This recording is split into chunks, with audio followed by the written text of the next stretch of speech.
ખેડૂતો વરસાદની આતુરતાથી રાહ જોઈ રહ્યા છે ત્યારે ખેડા જિલ્લાના કપડવંજ તાલુકાના ઉકરડીના મોવાડા ગામે વરસાદ પધરાવણી માટે અનોખી ધાર્મિક પ્રાર્થનાનું આયોજન કરવામાં આવ્યું છે। ઉમિયા પરિવાર ટ્રસ્ટ દ્વારા શ્રી ઉમિયા માતાજીના મંદિરે અખંડ ધૂન ભજન કીર્તન અને મહાઆરતી યોજાઈ, જેમાં મોટી સંખ્યામાં ભાવિકો જોડાયા। કપડવંજ તાલુકાના ઉકરડીના મોવાડા ગામે વરસાદ ખેંચાતા ખેડૂતો અને ગ્રામજનોએ શ્રી ઉમિયા માતાજીના ચરણોમાં પ્રાર્થના કરી હતી। સવારે 9 વાગ્યાથી સાંજે 5 વાગ્યા સુધી શ્રી ઉમિયા માતાજી મંદિરે અખંડ ધૂન ભજન કીર્તનનું આયોજન કરવામાં આવ્યું હતું। કાર્યક્રમ દરમિયાન ખેડૂતો દ્વારા સારા વરસાદ માટે માતાજીને આજીજી સાથે પ્રાર્થના કરવામાં આવી હતી। મોટી સંખ્યામાં ભાવિક ભક્તો અને બહેનોએ ભજન ધૂનની રમઝટ બોલાવી સમગ્ર વાતાવરણને ભક્તિમય બનાવી દીધું હતું।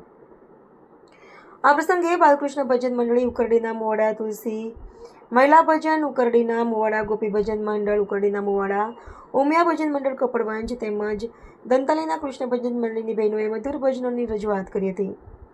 સાંજે 5 વાગ્યે આરતીનું આયોજન કરવામાં આવ્યું હતું, જેમાં મોટી સંખ્યામાં ગ્રામજનો અને ભાવિક ભક્તો ઉપસ્થિત રહ્યા હતા। સમગ્ર કાર્યક્રમનું સુંદર આયોજન ઉમિયા પરિવાર ટ્રસ્ટ અને બાલકૃષ્ણ ભજન મંડળ ઉકરડીના મોવાડા દ્વારા કરવામાં આવ્યું હતું। વરસાદ માટેની આ સામૂહિક પ્રાર્થના અને ભક્તિભાવથી યોજાયેલા કાર્યક્રમથી સમગ્ર ગામમાં આસ્થાનું અનોખું વાતાવરણ સર્જાયું હતું। વરસાદ માટેની આ સામૂહિક પ્રાર્થના અને ભક્તિભાવથી યોજાયેલા કાર્યક્રમથી સમગ્ર ગામમાં આસ્થાનું અનોખું વાતાવરણ સર્જાયું હતું। હવે ખેડૂતોને આશા છે કે માતાજીની કૃપાથી ટૂંક સમયમાં સારો વરસાદ વરસશે। Reporter Gopal Kansara, creative I news, Kapadvanj.